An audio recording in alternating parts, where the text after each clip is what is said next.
नमस्कार, उत्तराखंड समाचार में आपका स्वागत है। मैं नूतन वरुण। सबसे पहले मुख्य समाचार। मुख्यमंत्री त्रिवेंद्र सिंह रावत ने उच्च शिक्षा में स्थानीय जरूरत के अनुसार शोध कार्यों की बताई जरूरत। विश्वविद्यालयों से आत्मनिर्भर भारत अभियान में सहयोग के लिए आगे आने का किया आह्वान।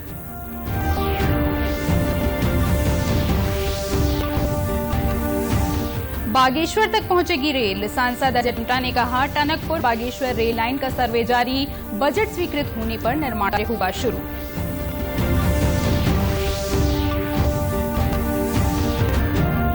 पर्वतीय क्षेत्रों में आज मनाया जा रहा इगास बग्वाल का पर्व। दीप जलाने और लक्ष्मी पूजन के साथ गायों की भी होती है पूजा। 1 महीने तक गांव में होगा पारंपरिक नृत्य।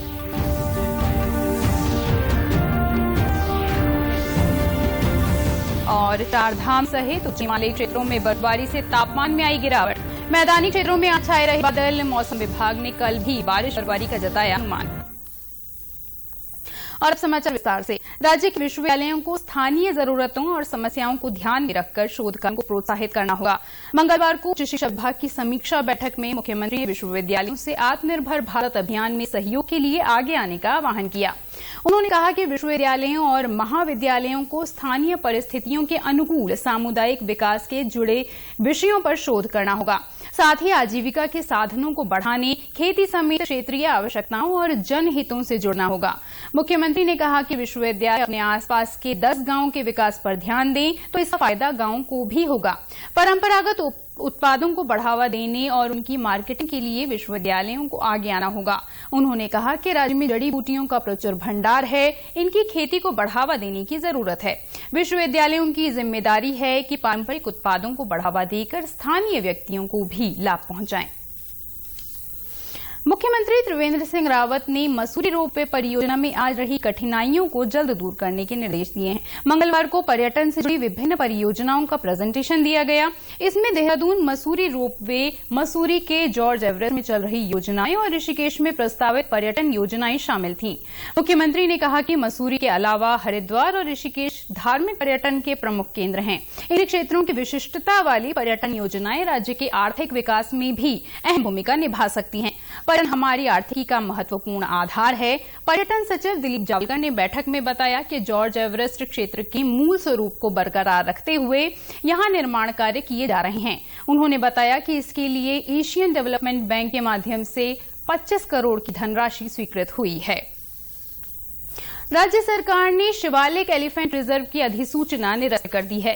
मंगलवार को मुख्यमंत्री त्रिवेंद्र सिंह रावत की अध्यक्षता में राज्य वन्य जीव बोर्ड की बैठक में ये फैसला लिया गया। इसके साथ ही लाल ढांग चिल्लखाल मार्ग की स्वीकृति के लिए राष्ट्रीय वन्य जीव बोर्ड को दोबारा प्रस्ताव भेजा जाएगा। बैठक में फैसला लिया गया कि उत्तरकाशी के मूरी में गोविंद वन्य जीव विहार वन क्षेत्र में नेवाड़ से नुराणु 12 किलोमीटर लंबे मोटर मार्ग का निर्माण प्रधानमंत्री ग्रामीण सड़क योजना के तहत किया जाएगा। चमोली के केदारनाथ वन्यजीव प्रभाग में रुद्रनाथ मंदिर पेयजल योजना, रामनगर में धनगढ़ी नाले पर पुल निर्माण और गंगोत्री राष्ट्रीय पार्क में नादुंग से जनता 10 किलोमीटर के ट्रैक रूट खोले जाने समेत कई अन्य महत्वपूर्ण फैसले लिए गए।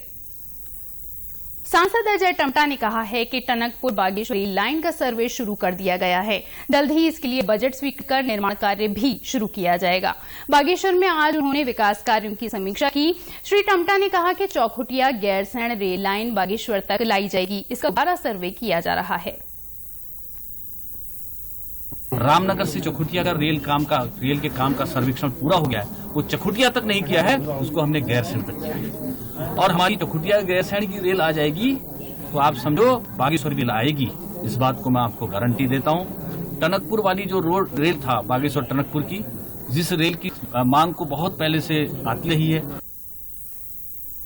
पर्वतीय क्षेत्रों में आज इगास बग्वाल व बूढ़ी दीपावली का पर्व मनाया जा रहा है। दीपावली के ठीक 11 दिन बाद ये पर्व मनाया जाता है। इस दिन लक्ष्मी पूजन के साथ ही गायों की पूजा भी की जाती है।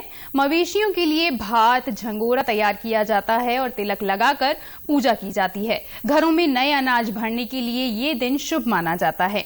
इस पर्व की खास बात यह है कि दिए जलाने के साथ ही लोग रात के समय पारंपरिक भैरो खेलते हैं। चमोली के पंडित शांति प्रसाद नौटियाल बताते हैं कि इगास के साथ ही 1 महीने तक गांव में भैलो, धुमैलो, थड़िया जैसे पारंपरिक नृत्य किए जाते हैं। और में यदि इसको देखा जाए तो जिस प्रकार से हम दीपावली का त्योहार मनाते हैं दीपक जला करके, और इसी दिन व्रत के दिन हम लोग शाम को भैलो हो गई, छाछी हो गई, और कई जगह इसी दिन से जो है जिस भगवान जैसे को उसी दिन से ही प्रारंभ किया जाता है। एक मान्यता के अनुसार गढ़वाल में श्री राम अयोध्या लौटने की सूचना 11 दिन बाद मिली थी, इसलिए यहां पर 11 दिन बाद ये पर्व मनाया जाता है। मुख्यमंत्री त्रिवेंद्र सिंह रावत और विधानसभा अध्यक्ष प्रेमचंद अग्रवाल ने सभी प्रदेशवासियों को इस पर्व की बधाई दी है। मुख्यमंत्री ने कोरोना संक्रमण को देखते हुए इस अवसर पर सामाजिक दूरी बनाए रखने और मास्क पहनने के साथ ही अन्य सावधानियों का पालन करने की भी अपील की है। प्रदेश में चारधाम सहित उच्च हिमालयी क्षेत्रों में बर्फबारी से ठंड बढ़ गई है। चमोली जिले के बद्रीनाथ, हेमकुंड, फूलों की घाटी, औली, रूपकुंड, रुद्रनाथ और बेदिनी बुग्याल में बर्फबारी होने से तापमान में भारी गिरावट है। उत्तरकाशी जिले के मुखबा, हर्ष समेत अन्य कुछ स्थानों में भी बर्फबारी हुई है। कई जगह पारा शून्य से भी नीचे आ गया है। रुद्रप्रयाग और बागेश्वर जिले के पिंडर घाटी की ऊंचाई वाले हिस्सों में भी बर्फबारी की सूचना है। आज देहरादून, हरिद्वार, बागेश्वर, अल्मोड़ा, टिहरी, चंपावत और नैनीताल में दिन भर बादल छाए रहे और शीतलहर चल रही है। मौसम विभाग के मुताबिक अगले कुछ घंटों में उत्तरकाशी, चमोली, रुद्रप्रयाग, अल्मोड़ा और पिथौरागढ़ में कहीं कहीं हिमपात और तेज बारिश हो सकती है। अल्मोड़ा विकास प्राधिकरण शहर को कुमाऊनी शैली में निखारने की योजना पर काम कर रहा है। फसाड नीति के तहत पुराने भवनों, दीवारों को एक रंग और शैली में ढाला जा रहा है। अल्मोड़ा के भैंसिया छाना विकासखंड के धौलछीना क्षेत्र के बाजार को एक रंग में रंगा गया है। कैंट क्षेत्र और थाना बाजार में कार्य पूरा हो चुका है। दीवारों पर पारंपरिक कुमाऊनी संस्कृति की छटाव की गई है। जिलाधिकारी नितिन सिंह भदौरिया ने बताया कि स्थानीय लोगों की सहमति के साथ ही कार्य किया जा रहा है। इससे इस जगह को पर्यटन स्थल के तौर पर विकसित करने में मदद मिलेगी और रोजगार के अवसर बढ़ेंगे। तो अल्मोड़ा का बाजार लगभग यहाँ पे 200-250 साल पुराना है। यहाँ बहुत पुराने घर हैं। उन घरों को लेकर हम अपने लोगों की सहमति लेते हुए उनको विकास प्राधिकरण से पेंट करना हम लोगों ने शुरू कराया। बहुत ही अच्छे कलर्स में पेंट किया गया है और कोशिश ये की जा रही है कि एक ऐसा वॉकवे बने जिसमें लोग जाएं तो उनको लगे कि न केवल हम शॉपिंग के लिए आ रहे हैं बल्कि हम एक आर्ट को भी देखने यहाँ पे आ रहे हैं। अल्मोड़ा की सूरत बदलने की जिम्मेदारी संभाल रही इंजीनियर पूजा जोशी कहती हैं कि इस क्षेत्र की अलग पहचान बनेगी। इसमें हमारा मेन फोकस है अल्मोड़ा को सुंदर शहर बनाने का, जिससे पर्यटक यहाँ आकर्षित हो और मतलब सेल्फी पॉइंट के रूप में डेवलप हो। तो हमारे यहाँ जो लोग हैं उनको भी रोजगार अच्छा मिलेगा और अल्मोड़ा का नाम पूरे उत्तराखंड में कहीं ना कहीं बहुत अच्छे रूप में जाना जाएगा। अपने घरों और बाजारों को नए रंग रूप में देखकर स्थानीय लोग भी खुश हैं। उन्हें उम्मीद है कि ऐसा करने से पर्यटक अधिक आकर्षित होंगे। पर्यटक जो है इस शहर की तारीफ तो करेंगे ही और अधिक से अधिक लोगों को अल्मोड़ा आने में या अन्य पहाड़ी जो भी शहर हैं पहाड़ के उन्हें आने के लिए प्रेरित जरूर करेंगे।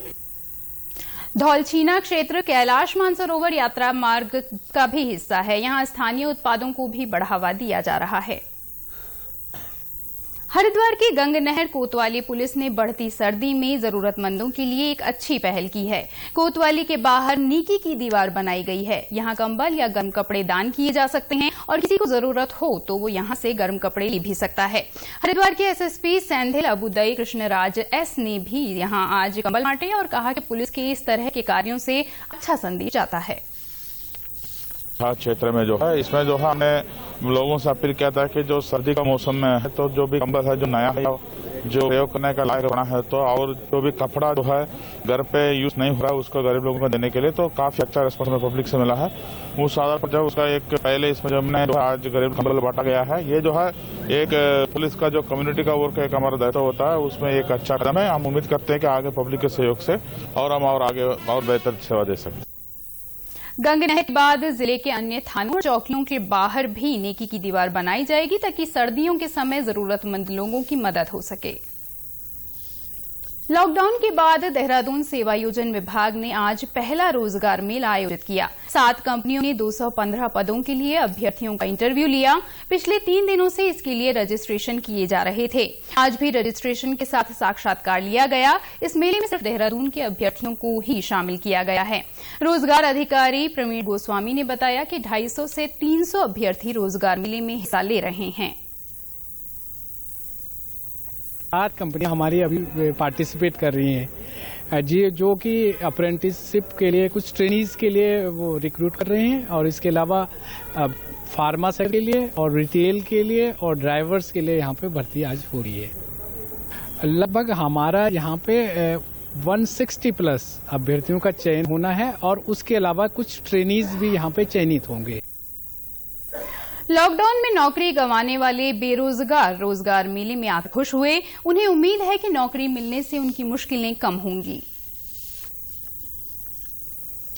जो ये रोजगार मेला है, इसमें मैंने स्पेस इंटरनेशनल कंपनी में इंटरव्यू दिया है, और इन्होंने मुझे कहा है कि ये मुझे 1 हफ्ते बाद कॉल करेंगे, तो उसमें मेरा सिलेक्शन होगा, तब मेरी जॉब लगी। जो स्विगी कंपनी में मैंने इंटरव्यू दिया अभी, और अभी फिलहाल उन्होंने मुझे फाइनल दिया, फ्राइडे को बुलाया, तो सैटरडे से मतलब ज्वाइनिंग हो जाएगी। अच्छा लगा, और बाकी दिव्यांग भी है। अभी तो हमारा इंटरव्यू से बेसिकली नेम्स हमें बता दिया, प्रोसीजर क्या होगा और किस टाइप की हमें वहाँ पे जॉब करनी होगी, प्रोफाइल, आगे प्रमोशन, इन सब के बारे में बताया है। लेकिन हमें अगेन इनकी जो ट्रांसपोर्ट नगर में कंपनी है, वहाँ पे हमें दोबारा जाना है, वहाँ से हमारा रिटर्न और हमारा जो भी इंटरव्यू होगा वो क्लियर होगा, फिर हमें वहाँ पे फाइनल देंगे। ये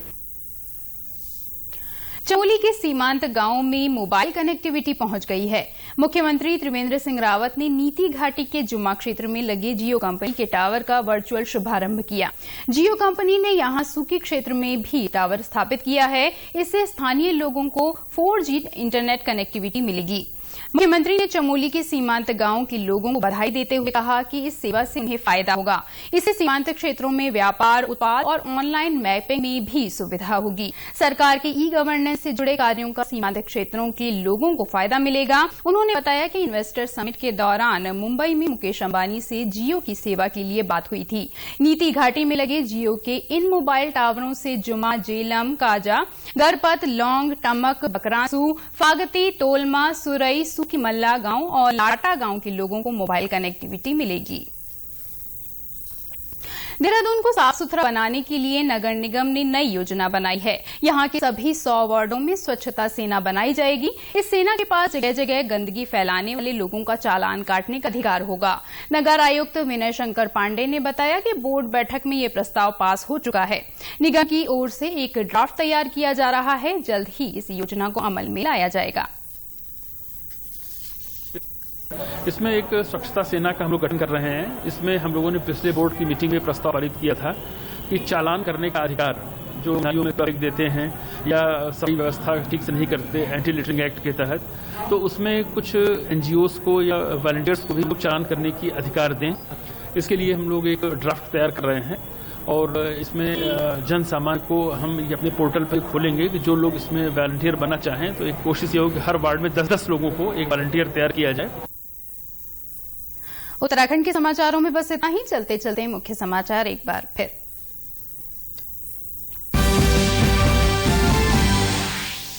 मुख्यमंत्री त्रिवेंद्र सिंह रावत ने उच्च शिक्षा में स्थानीय जरूरत के अनुसार शोध कार्यों की बताई जरूरत। विश्वविद्यालयों से आत्मनिर्भर भारत अभियान में सहयोग के लिए आगे आने का किया आह्वान।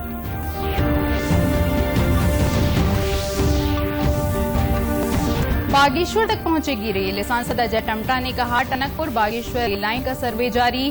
बजट स्वीकृत होने पर निर्माण कार्य शुरू होगा।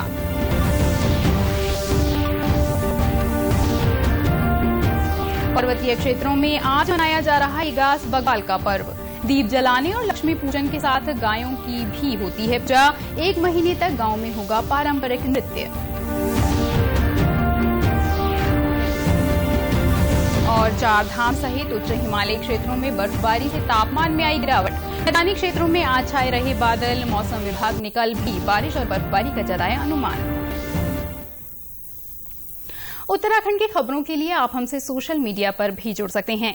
हमारा ट्विटर हैंडल है DDNews_देहरादून। हमारा फेसबुक पेज है DD न्यूज उत्तराखंड और हमारे YouTube channel DD news Uttarakhand को भी आप सब्सक्राइब कर सकते हैं। कोरोना संक्रमण से बचने के लिए मास्क का अनिवार्य रूप से और सही ढंग से प्रयोग करें। साथ ही सामाजिक दूरी का ख्याल रखें। नियमित रूप से हाथ धोएं और याद रखें, कोरोना को हराना है, मास्क जरूर लगाना है। इसी के साथ मुझे दीजिए अनुमति। नमस्कार।